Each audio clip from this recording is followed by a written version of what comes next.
Your favorite shopping destination, Value Zone Hypermart. ఇప్పుడు మన అమీర్పేట్లో pillar number 1081 వద్ద.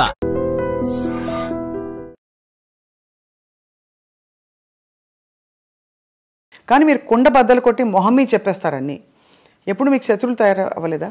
ఉన్నారు, కొంతమంది అవుతారు, కొంతమంది తిడతానే ఉంటారు, అప్పుడప్పుడు తిడతా ఉంటారు, నన్ను చంపేస్తా ఉన్నట్టు కూడా ఉన్నారు.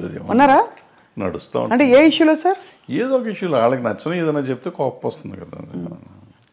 ఎవరు సార్? నేను దాసనారాయణరావు గారు, నేను కృష్ణ గారు భయంకరంగా పోట్లాడుకున్నాం. అవునా? ఎలా పోట్లాడుకున్నారు? ముఖాలు కూడా చూసుకునే లెవెల్లో పోట్లాడుకున్నాం. తర్వాత మేము ఇద్దరం అసలు నేను కృష్ణ గారు కానీ నేను దాసనారాయణరావు గారు అంత క్లోజ్గా మళ్ళీ ఎవరు లేరు. ఇప్పుడు ఏ విషయాల్లో వచ్చేవి గొడవలు? అంటే మాకేదో దీంట్లోనే మనం వేరే సొంత పర్సనల్ ఇష్యూస్ మాకేమైనా లేవు కదా. క్రియేటివ్ డిఫరెన్సెస్లోనే చాలా గట్టిగా మొహాలు చూసుకోకుండా అంతవరకు మాట్లాడుకోకుండా. అప్పుడు సెల్ ఫోన్ లేవు ఇవన్నీ. అంటే మీరు మరి మళ్ళీ ఎలాగా మేకప్ అలాగా మళ్ళీ ఆటోమేటిక్గా అయిపోయింది. ఆటోమేటిక్గా అంటే ఎవరిలోనూ కల్మషం లేదు. ఇప్పుడు నాకు కల్మషం ఆయన మీద, నారాయణరావు గారి మీద కానీ కృష్ణ గారి మీద కానీ కల్మషం ఉండి నేను పంతం బట్టి ఉంటే వేరే, వాళ్ళకి నా మీద అటువంటిది ఏం లేదు. ఒక క్రియేటివ్ డిఫరెన్స్ వచ్చింది నాకు కృష్ణ గారికి, అట్లాగే దాసనారాయణ గారికి నాకు ఒక క్రియేటివ్ డిఫరెన్స్ వచ్చింది. సో అప్పుడు యూత్లో ఉన్నాం కాబట్టి దాసనారాయణరావు గారి మీద కొంచెం చిల్లల పల్లలుగా నేనే ఆయన మాట్లాడలే పాపం. సో ఆయన పిలిచి ఒక రోజు కూర్చోబెట్టి మాట్లాడారు, సెట్ అయిపోయింది. మీరు ఫాండ్గా ఇష్టపడి వేసుకునే మీ సినిమా ఏది సార్? వేసుకుని చూసే సినిమా పోతే పోనీయా, స్వర్ణక్క? నాకు పోతే పోనీ ఒకటిను, అలజడి ఒకటి. అలజడి ఎందుకంటే అలజడి ఇట్స్ మై ఓన్. ఎక్కువ సినిమాలు డైలాగులు కూడా మేము కాలేజ్లో జరిగిన సీన్స్ ఇవన్నీ ఎక్కువగా నా కాలేజ్ డేస్ మొత్తం అంతా అది. సో ఆ సీన్లన్నీ నేను ఆ కాలేజీలో మాట్లాడిన డైలాగులే పెట్టి రాసుకున్నాం. వాడు వేరే కొత్తవి కూడా రాయలేదు అంతవరకు, కాలేజ్ సీన్స్ వరకు. సో అందుకని కొంచెం నాకు ఇష్టమైన సినిమా అది. మీరు వెస్లీలో చదివారు కదా సార్? వెస్లీ, సికింద్రాబాద్ వెస్లీలో చదివారు. మీ వివాహం ఎలా అయింది సార్? అది మా ఇంటి పక్క ఇల్లు, 2 ఇళ్ళు అవతల ఉండేవారు ఇల్లు. సో మీరు చూసి ఇష్టపడ్డారు అయితే, అంతేగా? Love marriage. లవ్ మ్యారేజే. అదే మరి ఇందాక ఏమన్నారు, ఫోటోలు కూడా చూడమని చెప్పారు సార్ మీరు. అది వచ్చింది అది. సో మీ పిల్లలు ఎవరు మీ బాటలో నడవట్లేదా? వాళ్ళు సినిమా ఇండస్ట్రీ వద్దనుకున్నారా? మీరే డిసైడ్ చేస్తారా సార్ వాళ్ళకి? నేను సినిమాలు చూడమంటే సినిమాలు కూడా చూడరు. చూడరా? నా సినిమాలు ఏం చూడరు, బయటికి చూస్తారని తెలియదు నాకు. చిన్నప్పుడు పెద్ద ఇష్టపడేవారు కదా, వెళ్ళేవాళ్ళు సినిమాకి తీసుకెళ్ళేవాడిని కానీ పెద్ద. So life has taught you so much sir. అంటే వాట్ ఈస్ మీ కోర్ టేక్ అవే ఏంటి లైఫ్లో అని?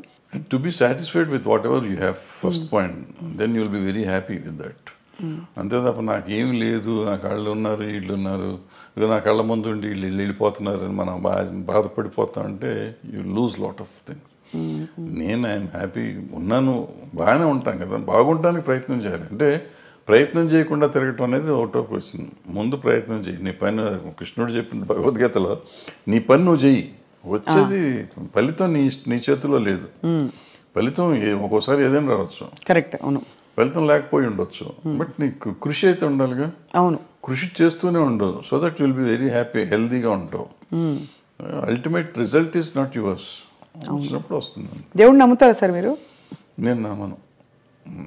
మరి కృష్ణుడు దేవుడు కాదా? అంటే ఆయన చెప్పిన భగవద్గీత నమ్ముతారు మీరు? ఏదైనా నమ్ముతుంది. నమ్మటం అనేది ఏముందమ్మ దీంట్లో? ఆయన చెప్పింది ఇప్పుడు అందరూ ప్రపంచం అంతా నమ్ముతుంది కదా భగవద్గీతని.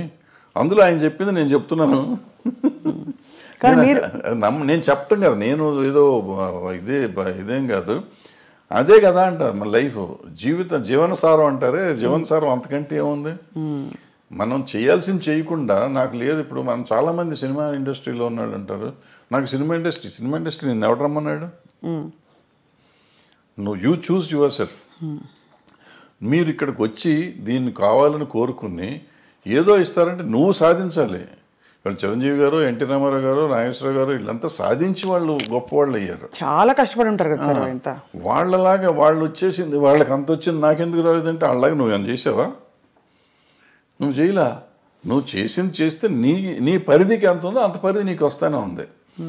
నీ టాలెంట్కి సంబంధించి ఇప్పుడు నేనున్నానమ్మా, నేను సినిమాల్లో 1 వేషం వేసా, వేసి ప్రకాష్ రాజ్కి అంత ఇచ్చేస్తున్నారు, ఆడిని పెట్టుకుని నన్ను ఎందుకు పెట్టుకోలేదంటే నాకు పర్సనాలిటీ ఉంది కదా, ఆయన యాక్టరు, ఇవాళ దేశాన్ని ప్రపంచంలోనే ఆయన పేరు చెప్పుకునే అంత గొప్ప యాక్టర్ అతను. అవును. అతనిలాగా నేను ఏదో నేనున్నాను, ఒడ్డు పొడుగున్నాను, డైరెక్ట్ చేశాను, 2 సినిమాలు యాక్ట్ చేశాను, ఆయన పెట్టుకుంటారు నన్ను పెట్టుకోరని ఏడిస్తే నా ఆరోగ్యం చెడుతుంది తప్ప ఏం రాదు, పోదు, నాకేం రాదు. సో దిస్ కంపారిజన్ కానీ లేదంటే అసలు మనం వేరే కానీ ఆలోచించకుండా మనం చేయాల్సింది చేసుకుంటూ పోతూనే ఉండాలి, వచ్చినప్పుడు వస్తుంది. సార్ తెలుగు ఫిల్మ్ ఛాంబర్ ప్రెసిడెంట్గా మీరు వ్యవహరించారు. మూవీ ఆర్టిస్ట్ అసోసియేషన్లో మూవీ ఆర్టిస్ట్ మెంబర్ని కూడా కాదు, అంటే కాదు, బట్ జరుగుతున్న మార్పులు పరిణామాలు, ఆర్ యూ సాటిస్ఫైడ్ అంటే ఒక as a senior film technician? అంటే బేసిక్గా మనం అసలు మూవీ ఆర్టిస్ట్ అసోసియేషన్ అనే దాని గురించి పెద్దగా ఎక్కువ మాట్లాడుకోవటం అవసరం లేదు. ఎందుకంటే కంటే ఒక 800 మంది మెంబర్స్ దాంట్లో 200 మంది అసలు ఉన్నారో లేరో వాళ్ళకే తెలియదు. కానీ అంత ఢిల్లీ ఎలక్షన్ లెవెల్లో చేస్తారు కదా సార్, దాని ఊరికి చేసుకుంటారు, చేస్తారు, అనవసరం, చేయాల్సిన అవసరం లేదు అది.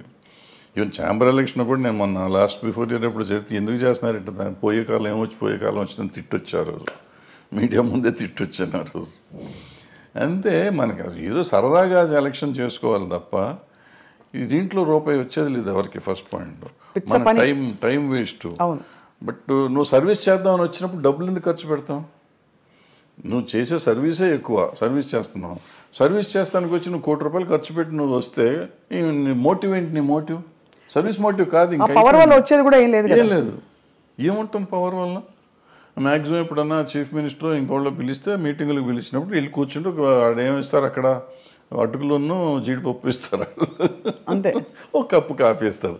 దానికోసం నువ్వు తాపత్రయపడతావు ఎందుకు? అంటే ఆల్రెడీ నీకు ఆ వాల్యూ ఉంది. నిన్ను ముఖ్యమంత్రి గారు పిలిచే లెవెల్ మీరు ఉన్నారు, ఆల్రెడీ పెరిగే ఉన్నారు. ఇవాళ దానికోసం కొట్టుకోవాల్సిన అవసరం లేదు కదా, ఏదో పిచ్చి పనులు అంతా.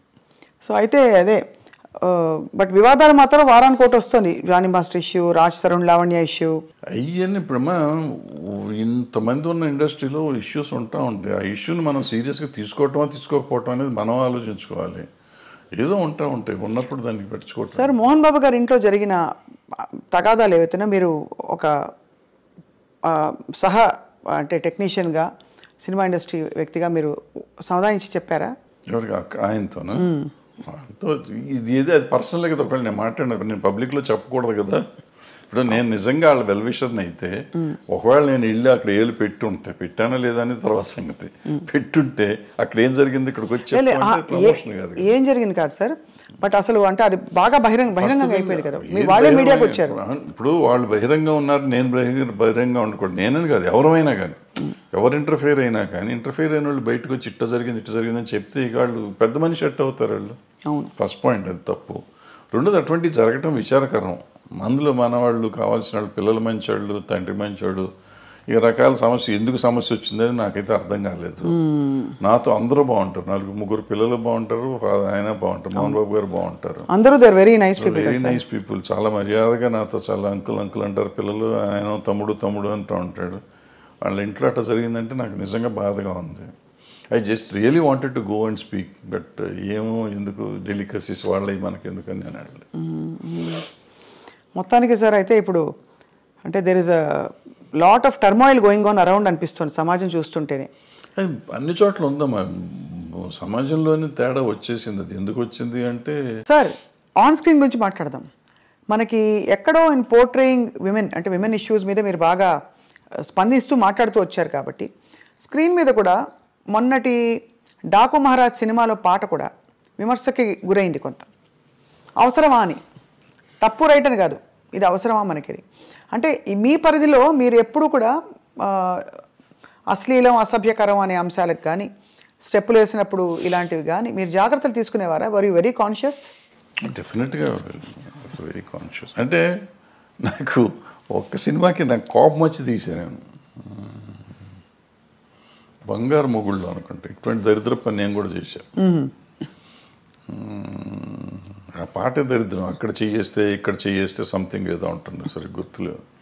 అంటే మంచి నీతిగా అసలు ఎక్కడ ముట్టుకోకుండా ఒకళ్ళనొకళ్ళు టచ్ చేయకుండా సినిమా తీస్తా అంటే ఎవడో చూడలేదని కోపం వచ్చి ఆ సినిమా దరిద్రం పెట్టండి అని చెప్పి నేనే పెట్టి తీస్తాను. అంటే ఒక్కోసారి ఫ్రస్ట్రేషన్లో చేసిన పని అది. అది చేసింది నేను చేసిన తప్పే. బట్ ఇవాళ వాళ్ళు చేసిన తప్పంటే ఇప్పుడు నాకు వయసు అయిపోయి నేను సినిమాలు లేవు కాబట్టి వాళ్ళు చేసిన తప్పంటే ఇవాళ చిరంజీవి గారు ఠాగూర్లోనో దేంట్లోనో అదేదో సినిమా పాట ఏదో ఉంటుంది ఏమంటే నేను అప్పుడు కామెంట్ చేశాను, అంత అద్భుతమైన సినిమాలు ఇదేంటండి అని చెప్పి. ఆ తర్వాత వాళ్ళంతా ట్రోల్ చేశారు. అట్లాగే బాలకృష్ణ గారు మొన్న ఆ సినిమాలో కూడా అది స్టేజెస్కి అనవసరం, అది ఆయన స్టేచర్కే ఇంకేది కాదు అనవసరం. అసలు ఇవాళ అటువంటివి చూస్తారు అనుకోవటం అనవసరం. అంతకు ముందు ఆయన చేశాడు కదా భగవత్ కేసరి, అద్భుతంగా చేశారు ఆ సినిమా. అఖండ అద్భుతంగా చేశారు. అమ్మాయి కనపడకుండానే సినిమాలు ఆడుతుంటే ఆయనకి ఎందుకు ఇది, దీనికోసం ఎవరిని వస్తారా, ఎన్ని టికెట్లు దిగుతాయి, ఊరికి కాంట్రవర్సీ తప్పించి. అందులో ఆయన ఎమ్మెల్యే పొలిటీషియన్ అందుకనే కదా సార్ ఇన్ని ఉండగా ఆయనకి అటువంటిది ఆయనే రిజెక్ట్ చేసి ఉంటే పోయేది. లేదు చేసే ప్రొడ్యూసర్లు అడిగారు, డైరెక్టర్లు అడిగారు, డాన్స్ మాస్టర్ అడిగాడు, ఏదో వాళ్ళ గోల మనకెందుకు.